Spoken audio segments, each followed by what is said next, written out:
Okey, Assalamualaikum Doktor. Waalaikumsalam warahmatullahi wabarakatuh. Okey, merujuk pada modul kemahiran membaca bahasa Arab mikro tingkatan 1 hingga 3. Okey, apakah isi utama yang nak ditekankan dalam modul tersebut? Baik. Alhamdulillah, modul ini kita panggil kemahiran membaca dan mendengar. Arab mikro untuk pelajar tingkatan 1 dan 3. Dan apa yang menarik, dia disertakan dengan bunyi sebutan audio untuk bahan-bahan yang dibaca. Dalam modul ini kita bahagi kepada dua perkara. Perkara pertama kita akan tekankan kepada pengantar ataupun asas yang perlu diketahui oleh pelajar untuk belajar bahasa Arab. Itu yang pertama. Sebagai teori am. Tapi dia bukan diajar, cuma sekadar diberitahu. Supaya pelajar tahu modul ini duduk dalam bahagian mana. Baik. Yang kedua, modul ini memberi penekanan kepada perolehan perkataan ataupun pemerolehan bahasa oleh pelajar.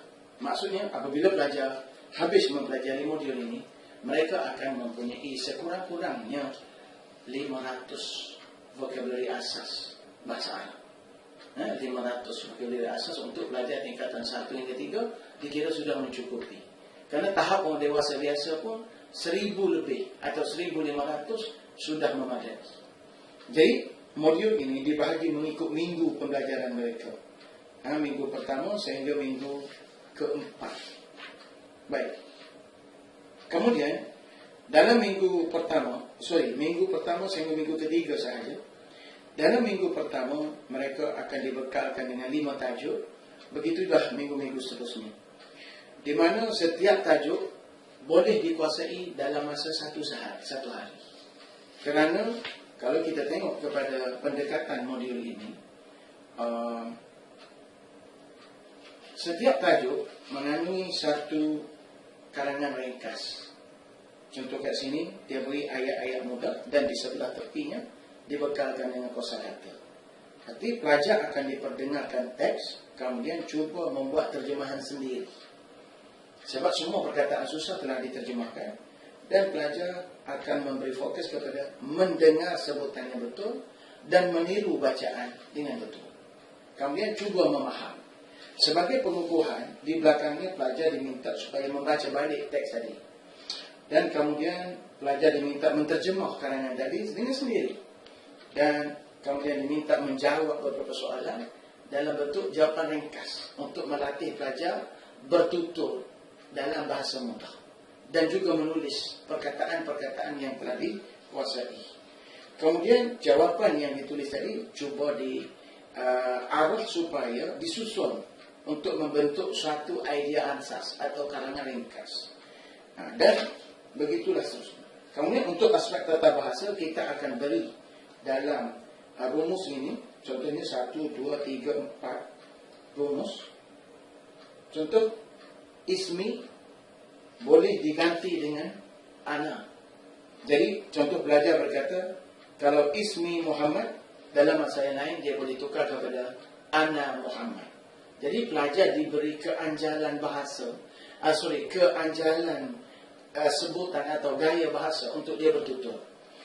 Kemudian contoh dia diminta, kalau kat sini ismi Muhammad, dia diminta supaya tukar kepada ismi ana Muhammad. Kemudian kita beri ayat ana Fatimah, dia minta ditukar kepada ismi Fatimah. Itulah setiap latihan itu disediakan dalam bentuk berjadual dan format yang sama. Kemudian di akhir sekali pelajar akan didedahkan juga dengan bentuk kata-kata berimbuhan. Kata berimbuhan dibawa, kemudian diberitahu asal, huruf asalnya apa, bentuknya apa, bentuk kata atau wazan, begitu seterusnya. Dan kemudian last sekali, untuk proses mengingat, pelajar akan diminta mengisi perkataan baru yang diperolehi beserta dengan terjemahan. Jadi sebab itu kita yakin ini boleh dikuasai dalam masa 1 hari, 1 tajuk, 2 jam. Okey, berdasarkan pengalaman doktor, adakah modul ini dapat membantu menyelesaikan masalah-masalah yang biasanya dialami oleh para pelajar? Baik, setakat pengalaman kita guna dalam kursus-kursus intensif, modul ini terbukti boleh merangsang pelajar untuk memperolehi bahasa Arab. Contoh yang terakhir, intensif kita pada bulan Disember 2013, ada pelajar peringkat diploma Nazrin yang sudah dewasa dan belum pernah belajar bahasa Arab. Bila dia hadir, dalam 3 minggu pertama, dia mendapat salah seorang daripada 3 pelajar terbaik dalam kelasnya dengan markah capaian sebanyak 90% ke atas. Jadi, itu kita ambil contoh orang yang tak pernah belajar Arab boleh skor markah hasil daripada kerja. Dan dia pun memberitahu kepada kita, dia dapat ikut apabila kita perkenalkan latih tubi dan sistem seperti ini. Itu dia. Okey, terima kasih doktor. Sama.